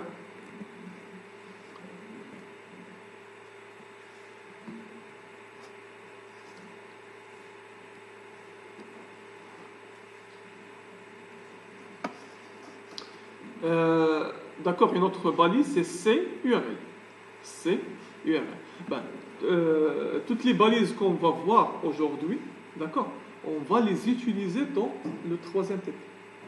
D'accord, donc toutes les balises, on va les utiliser dans le 3e TP. Et du coup, il faut bien les maîtriser. Je répète à chaque fois, j'essaie de répéter donc, les balises pour pouvoir les apprendre. Donc, C de point URL. Donc, elle a pour objectif de générer des URL tout en profitant de 3 fonctionnalités. D'accord? Donc là, ça permet de générer l'URL, de produire des URL.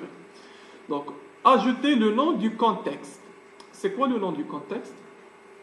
C'est le nom du projet. C'est ça le contexte, c'est le projet. Ajouter le nom du contexte en URL absolue. Et ça, c'était un problème dans le déploiement dans les autres serveurs. je travaille sur un serveur local, à l'instar de Tomcat par exemple. D'accord. Lorsque je commence, je veux par exemple l'URL absolue. Je commence avec quoi? Avec le slash, etc. Mais lorsque je change le contexte, ça va changer les choses. Donc là, je devrais à chaque fois changer le contexte. Et donc là, avec le C2.URL, normalement, le contexte est ajouté d'une manière dynamique. Et on va voir comment.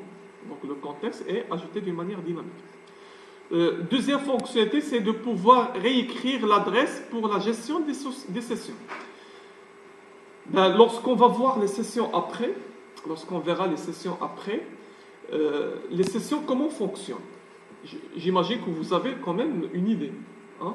Les sessions, normalement, le client envoie une requête vers le serveur. Le serveur essaie de générer un cookie, d'accord, qui va mettre... Qu'est-ce que vous allez trouver dans le cookie?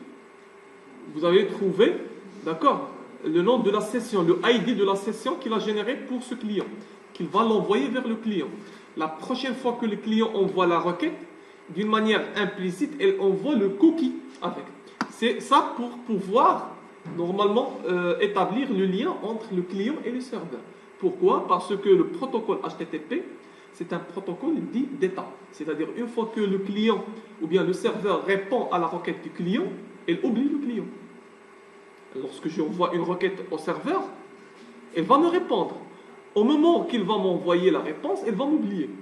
Donc, si je fais ça, c'est un problème, ça va m'oublier. Et du coup, donc, la prochaine visite, il va oublier qui je suis. D'accord? C'est pour cela qu'on utilise en fait les sessions. Mais pour utiliser les sessions, il faut que le client accepte les cookies. N'est-ce pas? Donc là, pour que le client envoie un cookie vers le serveur, il devrait accepter les cookies. Des fois, dans des navigateurs, on peut désactiver, d'accord, les cookies. On peut désactiver les cookies. Est-ce que vous êtes d'accord? Donc là, on peut désactiver les cookies. Par exemple, donc je rentre dans les paramètres.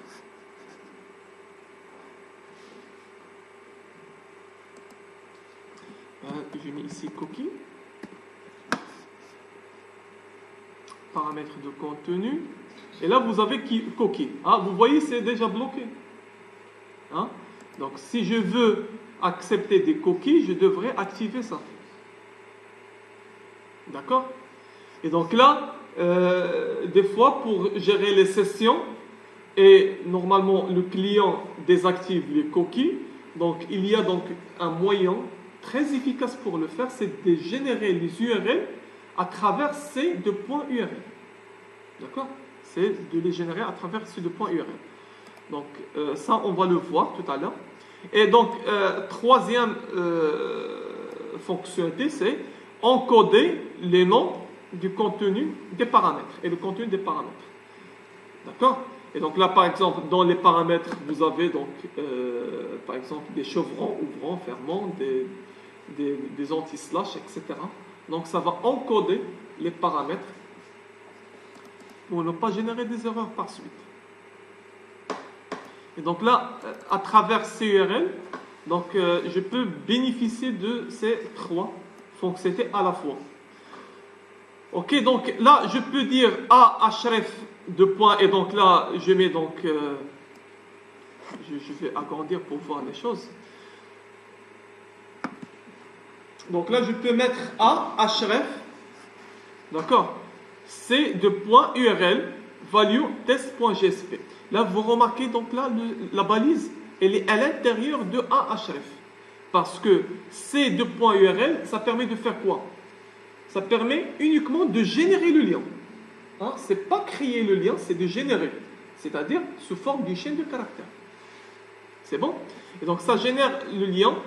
Et là, ça c'est quoi? Test.jsp. Est-ce que normalement c'est une adresse absolue ou bien relative? C'est une adresse relative. Parce qu'il n'y a pas de slash. C'est avant. D'accord? Donc là, remarquez qu'il y a donc là le cout value test var donc dedans à l'intérieur de l'URL. Et donc là pour le contexte, on va voir donc là pour le contexte, l'ajout du contexte. Donc c'est activé. C'est bon. Ok, on va essayer de générer donc le lien. Donc là je supprime ça. D'accord. Donc c'est de point URL. C'est de point URL. D'accord. Qu'est-ce que je mets dedans? Donc là, si j'utilise le var, je vais stocker dans une variable.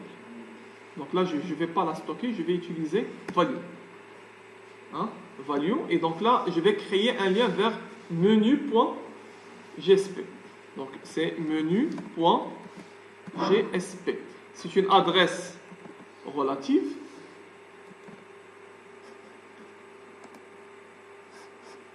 Donc je reviens sur la page.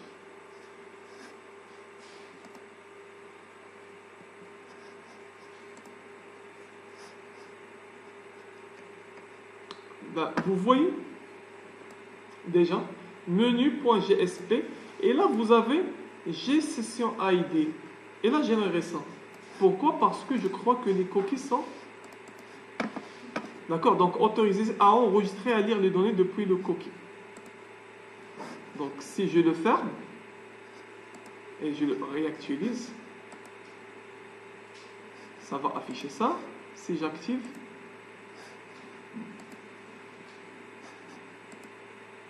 ah, vous voyez. Donc là, il n'a pas généré la session. Hein, parce que tout simplement les cookies sont autorisés.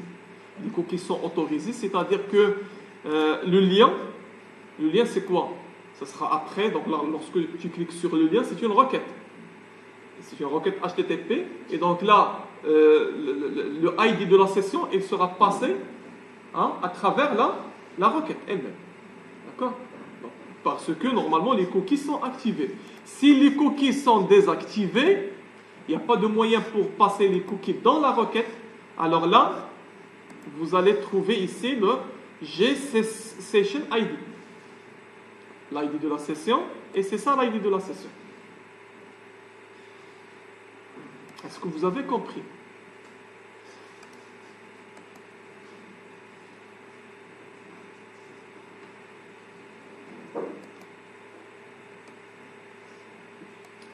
Au niveau du network, s'il vous plaît, donc essayez de suivre avec moi, client ici, donc là j'accède à la requête,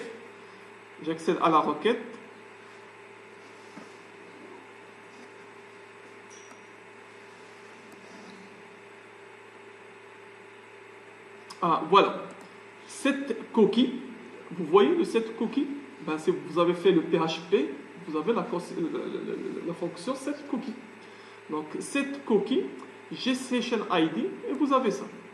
Pourquoi? Parce que en fait, le navigateur, d'accord, manipule les cookies. Si jamais je bloque, ça c'est autorisé.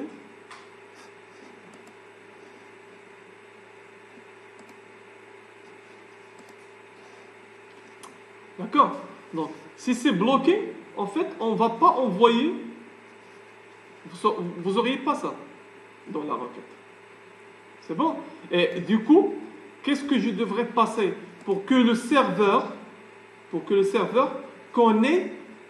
connaisse en fait le client qui a envoyé la requête, pour établir le lien? Qu'est-ce que je devrais passer? Soit que je passe ça d'une manière implicite dans la requête, c'est donc le navigateur manipule les cookies, sinon je devrais le passer en tant que paramètre dans l'URL. D'accord?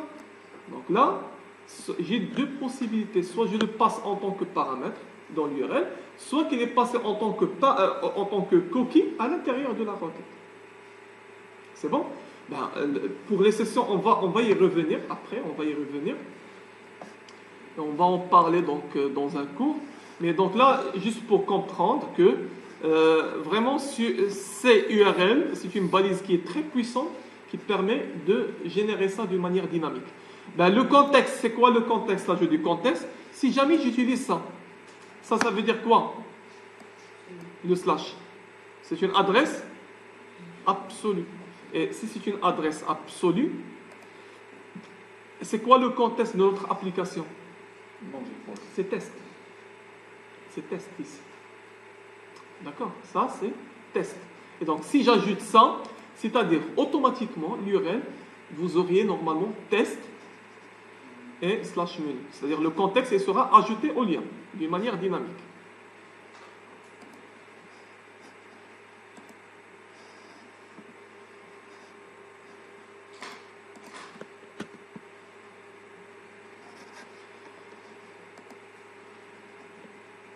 Normalement, c'est un problème de rafraîchissement.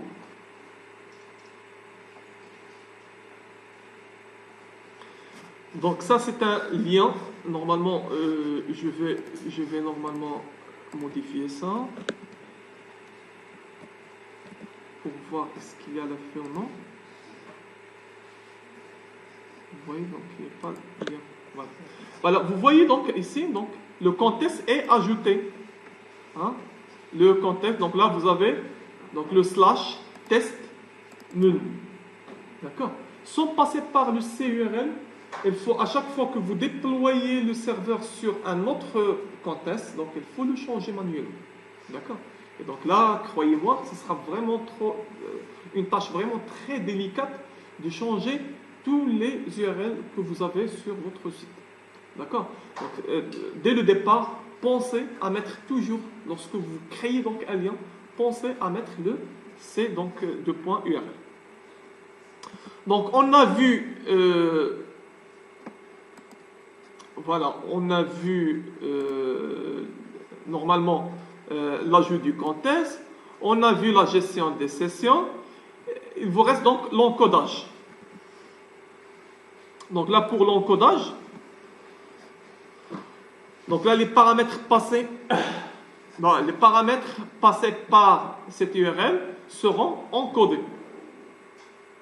Les paramètres seront encodés, c'est-à-dire vous essayez de mettre donc un paramètre, de passer un paramètre, donc le clé et la valeur, ils seront encodés au niveau de l'URL.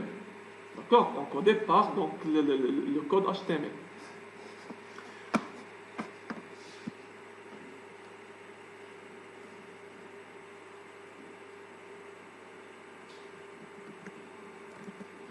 Ben, supposons par exemple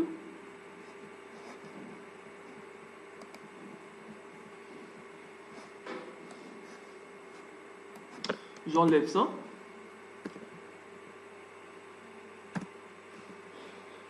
Et donc là, par exemple, je veux par exemple, je ne sais pas, générer par exemple un lien, d'accord, automatique en utilisant les paramètres par exemple qui ont été enregistrés dans la requête. Qu'est-ce que je mets? Normalement, c'est une boucle, hein? C'est for each. Donc, à chaque fois, j'essaie de répéter les exemples pour pouvoir les comprendre rapidement. Donc, c'est for each. Vous avez quels sont les paramètres que je vais passer. Tout d'abord, le item, c'est quoi le item? Ben, je cherche les paramètres. C'est param. Et donc là, c'est quoi la variable dont je vais stocker l'enregistrement? Par exemple, c'est P.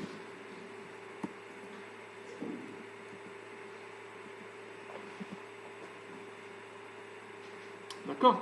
Et donc là, qu'est-ce que je vais faire?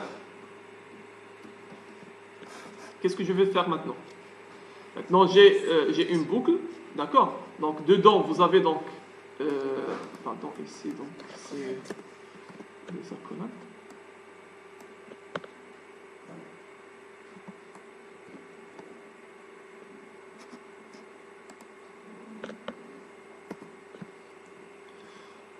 Donc, qu'est-ce que je vais mettre dedans?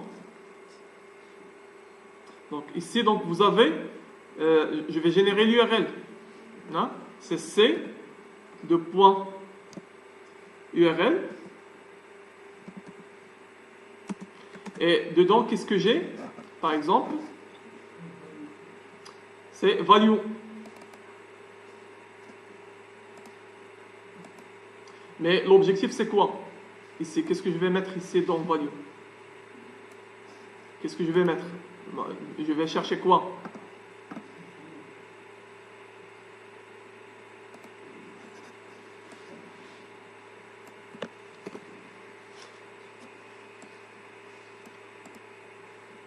Est-ce que vous avez compris donc l'exemple?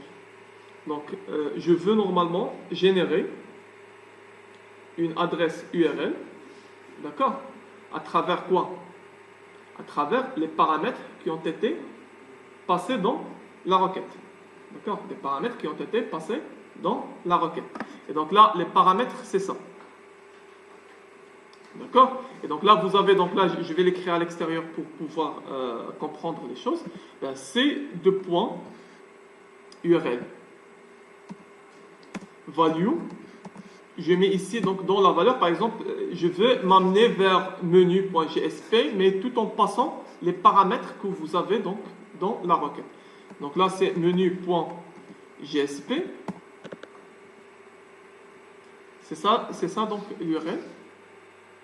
Mais en fait, ce que normalement je vais ajouter comme paramètre, je vais enlever donc là le slash et je vais mettre une balise fermante. D'accord? Je vais mettre ici une balise fermante. Et à l'intérieur de la balise fermante, à l'intérieur ici de balise, qu'est-ce que je vais mettre? Donc là, j'ai une autre balise à savoir, c'est param. D'accord? Param, il fait quoi? Param. Qu'est-ce qu'il fait param? Donc ça, param, il fait normalement, il passe un paramètre à l'URL. Il passe un paramètre à l'URL. D'accord? Et donc là, du coup, c'est quoi le paramètre? Comment je vais récupérer les paramètres? Les paramètres sont dans la collection. D'accord? Et donc là, je vais commencer par ici, donc l'URL. Et donc là, dedans, je vais mettre ici, donc, voilà, donc c'est ici, donc le param, c'est à l'intérieur. Et le for each, je vais ici la terminer. Maintenant, vous comprenez, donc ici, donc là, la boucle param, je vais parcourir tous les paramètres. Et donc là, dans ces param, vous avez donc la value. Value est égale à quoi? Voilà. Donc là, vous avez name and value. Donc pour voir les choses plus clairement, vous avez name and value. Name, et juste après, vous avez value. Pardon. Je vais l'écrire manuellement. Vous avez le name et value. Le name, c'est quoi? C'est le nom du paramètre. Et le value, c'est sa valeur. Donc, comment récupérer le nom? C'est dollar. Hein? C'est pay.key. Et ici, donc, c'est dollar. C'est pay.value. C'est compris? Donc, ça, je génère un lien. Donc, pour afficher le lien, je n'ai que mettre ces deux points. Out, value est égal à dollar. Hein? Ça, je le stocke où? Si je veux stocker, je peux utiliser ici une variable. Var est égal à lien, par exemple. Je peux stocker ça dans un lien. Je peux le mettre scope est égal à page, par exemple. C'est-à-dire qu'elle est normalement lisible qu'au niveau de la page. Et donc, du coup, ici, comment je vais afficher quoi? Dollar, lien.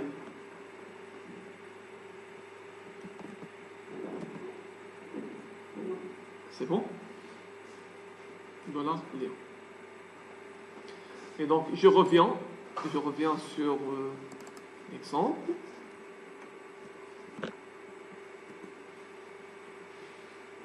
Voilà, vous voyez, menu.jsp, on va activer donc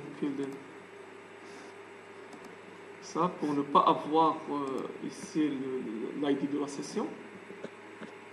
Voilà. C'est gsp de point menu.gsp, point d'interrogation, vous voyez donc les paramètres sont attachés. C'est vrai que vous n'avez rien ici parce que les paramètres sont vides. Hein, les paramètres sont vides. Si on tente de remplir donc les paramètres, vous allez voir que voilà, adresse est égale, téléphone est égal, etc. D'accord. Maintenant, pour tester l'échappement des caractères spéciaux, qu'est-ce que je vais ajouter? Donc, après cette boucle, je vais ajouter ces deux points param. Et là, je mets, qu'est-ce que je mets dans le paramètre? Name et value. Yak. Ok, je reprends. Name. Name est égal à quoi? Je dis par exemple paramètre. Et value, je passe quoi? Value, je mets ici script par exemple. Je mets ici script. Ben, on va voir est-ce que ça va échapper ces caractères spéciaux ou non. Ben, sachez que normalement, voilà, on n'a pas d'erreur. Ben, sachez que ces paramètres, nous sommes toujours dans la balise CURL. Donc ça devrait être ajouté après les paramètres ajoutés automatiquement par la boucle.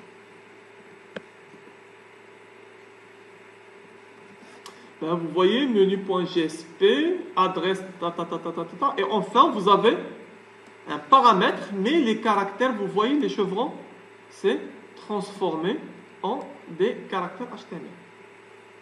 D'accord? Et donc là, c'est un encodage par défaut. Et donc là, je vous conseille, à chaque fois qu'on veut créer des liens, utilisez, s'il vous plaît, les C2.URL, la balise C2.URL. Ben, vous allez me dire, l'erreur générée, c'est dû à quoi? Parce qu'en fait, elle n'accepte pas les chevrons à l'intérieur. D'accord? Elle n'accepte pas. L'éditeur, c'est l'éditeur qui n'accepte. Mais normalement, c'est correct. Normalement, on le voit de point de vue programmation, c'est correct. Mais vu l'éditeur, l'IDE Eclipse, donc elle n'accepte pas. D'accord? Ben, c'est ça, donc, sur elle. Donc, il nous reste deux autres balises à voir aujourd'hui. C'est redirect. C'est la redirection. D'accord? La redirection. Et donc là, la redirection, c'est pas le forward. La redirection, c'est pas le forward. On a dit le forward, qu'on l'a vu dans la servlette et dans la GSP même. Hein? Ça permet normalement d'envoyer ou bien de faire circuler la requête au niveau du serveur. C'est-à-dire le client ne voit rien. Moi, je tape l'URL, d'accord? J'accède à la servlette va envoyer les choses vers la GSP, elle va retourner les choses. Et donc là, normalement, le client ne voit rien. Mais la redirection, c'est autre chose. La redirection, c'est quoi? C'est-à-dire, moi, j'envoie la requête vers le serveur, le serveur va me répondre. C'est-à-dire là, la communication entre client et serveur, pas au sein du serveur. C'est bon? Et donc là, on voit une requête HTTP de redirection au navigateur de l'utilisateur. Et donc là, on a vu le forward, GSP, .forward, page, mon site web, error.gsp. Là, je vous ai indiqué qu'ici, on ne peut pas faire un lien externe. Pourquoi? Parce que le forward, c'est à l'intérieur du serveur, c'est-à-dire de la même application. D'accord? Pour la redirection, non. La redirection, je peux demander une autre page externe. Donc là, si je mets C2.redirect, URL est égal HTTP : là, je peux demander une page externe de l'application. C'est ça donc la différence entre forward et redirect.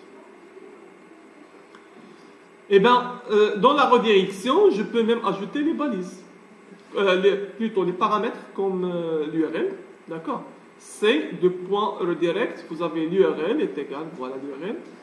Et donc là, je peux ajouter donc ici un paramètre, deuxième paramètre, etc.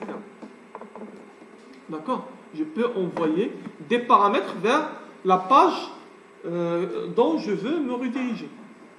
Et donc là, la différence c'est quoi? En fait, la différence entre le forward et redirect au niveau de l'adresse URL, c'est que dans le forward, vous ne voyez pas la différence. Hein? Lorsque on a saisi, je ne sais pas, donc client, je crois, affiche client, là je ne sais pas, d'accord? Vous voyez donc là la communication entre la servlette, la GSP, puis la servlette, et normalement, vous ne voyez pas la différence au niveau de l'URL, d'accord? Mais si j'utilise le C de point redirect, là, vous remarquez qu'il y a la différence. Donc là, ce lien va être modifié au niveau de l'URL. C'est bon? Et donc là, on va terminer avec la dernière balise, c'est import. Donc juste normalement pour établir donc le lien. Donc ici, donc là je peux mettre C de point redirect. Et donc là à l'intérieur j'ai l'URL. Donc et même l'URL à l'intérieur, je peux utiliser C de point URL comme tout à l'heure. D'accord? Je peux utiliser C URL. Et donc là, je mets HTTP par exemple, de point. Ok, je mets www.google par exemple.com. C'est un lien qui est externe. Grâce à la redirection, je peux me rediriger vers le lien. Et je peux même ajouter, si vous voulez, des paramètres. Des paramètres à l'intérieur. C'est-à-dire, en se redirigeant vers le site distant, je vais normalement passer quelques paramètres. Donc là, je sais de point param. Et là, donc, le nom du paramètre, je ne sais pas, par exemple, le nom est égal, value est égal à val, par exemple. Je ne sais pas. Quelque chose de ce genre. Donc, qu'est-ce que, normalement, vous attendez comme résultat? Voilà, mais donc, normalement, en tapant l'URL, elle va m'amener vers quelle page? L'URL, c'est quoi l'URL? C'est le contest plus le create client. En tapant l'URL, elle va me ramener vers quoi? Avant, vers le formulaire. Hein? En saisissant en soumissionnant le formulaire, qu'est-ce qu'on aura? Est-ce que ça va m'amener vers affiche client? Oui, ça va m'amener vers affiche client, mais juste après, elle va me rediriger vers le site. Et vous n'allez pas voir l'affiche client, vous n'allez pas le voir. Et donc là, en tapant l'URL, voilà, vous voyez, donc là, vous avez ça. Et lorsque je clique sur enregistrer, elle va me rediriger. Là, vous remarquez. Donc, voilà, donc là, vous voyez, donc c'est Google. Non, on n'a pas de connexion d'Internet. Ok, vous voyez donc là le paramètre qui est envoyé. Hein? C'est bon? C'est ça donc la redirection. Et donc là, il ne reste que c'est import, la dernière balise qu'on va voir aujourd'hui, c'est import. Donc c'est importer une ressource. Et donc ça c'est pratiquement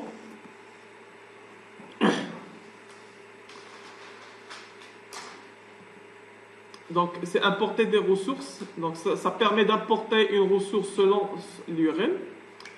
Donc contrairement à GSP include, la directive ou bien donc le GSP include, donc la ressource peut appartenir à une autre contexte ou héberger sur un autre serveur.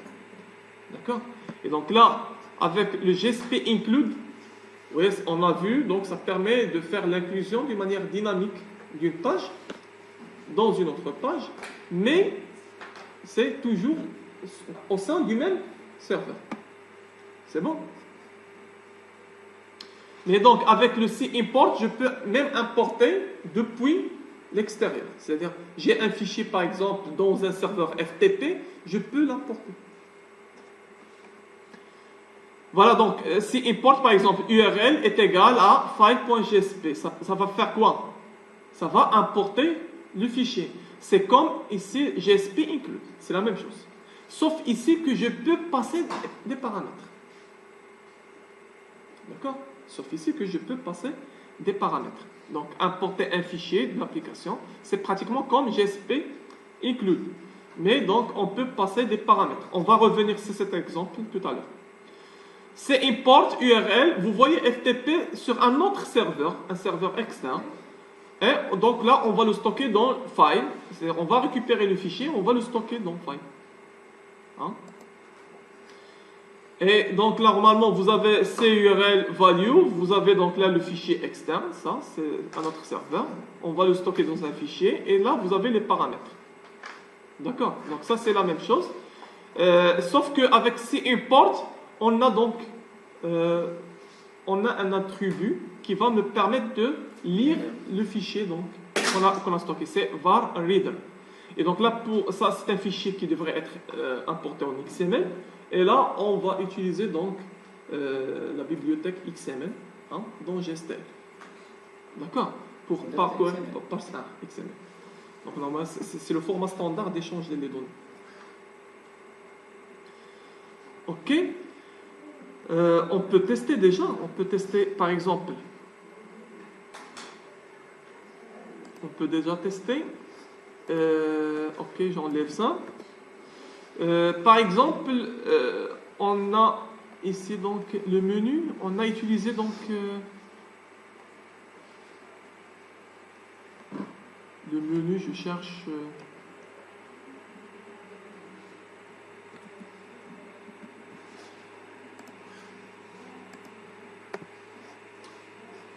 Le menu c'est ici. D'accord? C'est donc création client. Donc c'est au niveau de création client, c'est client ici. Donc là, on a fait l'importation l'autre fois. Voilà, là voilà. Hein, vous vous rappelez de GSP include. Mais donc là, c'est une page qui est interne. Hein, forcément devrait être interne. Hein, le menu c'est là. C'est une page qui est interne. Maintenant, on va faire le C. Ah, vous voyez, il n'y a pas le C. C'est 2 points. Import. Pourquoi? Voilà, c'est bien. Donc, on doit déclarer donc ici, au niveau de la page. Donc, chaque page dans laquelle on va utiliser, on devrait ici la déclarer. Oh. C'est bon? Donc là, je recommence. Voilà, c'est 2 points. Import. L'URL, c'est quoi? Je suis où? Hein? Je suis dans client. Et client se trouve dans le même répertoire que menu. Donc là, je peux utiliser une adresse relative. .gsp. C'est bon? Et donc là, ça devrait normalement faire le même truc que GSP include. Voilà. C'est pratiquement la même chose.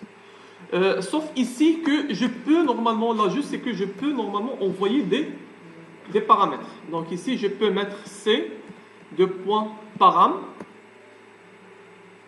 Et donc, dans le paramètre, vous avez name, vous avez value. Donc ici c'est param 1. Et là, c'est val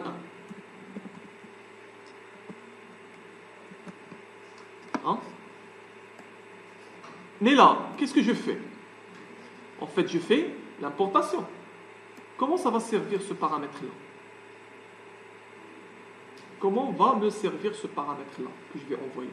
Ça, c'est une importation. Ce n'est pas un lien vers quelque chose. C'est une importation. Ce n'est pas comme tout à l'heure l'URL est redirect, parce que ça va me rediriger vers une autre page. Donc, je peux envoyer des paramètres. Maintenant, ces paramètres, ça va me servir vers quoi? Qu'est-ce que je peux faire avec? Qu'est-ce que je peux faire avec? En fait, au niveau de menu.gsp, parce que là, je me redirige, je veux importer menu.gsp.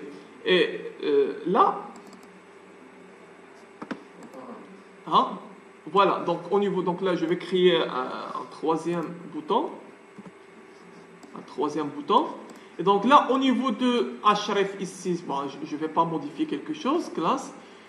au niveau ici vers test par exemple, je veux récupérer le paramètre qui était envoyé hein, à travers l'importation. C'est-à-dire, au moment de l'importation, ça va injecter le paramètre, puis l'importer. Est-ce que vous comprenez le principe? Donc ici, c'est quoi? C'est ici, c'est un paramètre. C'est param, point, comment je l'ai appelé? Normalement, c'est param 1. Normalement, voilà, c'est le menu. C'est param 1. Est-ce que vous avez compris? C'est bon? Donc, on va essayer de faire donc, cette importation. On n'a rien mangé. On n'a rien. Ok. Donc, on va essayer de faire. Ah, vous voyez, c'est val 1. Val 1, si vous vous rappelez, c'est la valeur qui était passée. Voilà, c'est la valeur. Vous avez param 1. Et donc là, on a ici demandé de récupérer la valeur de param 1.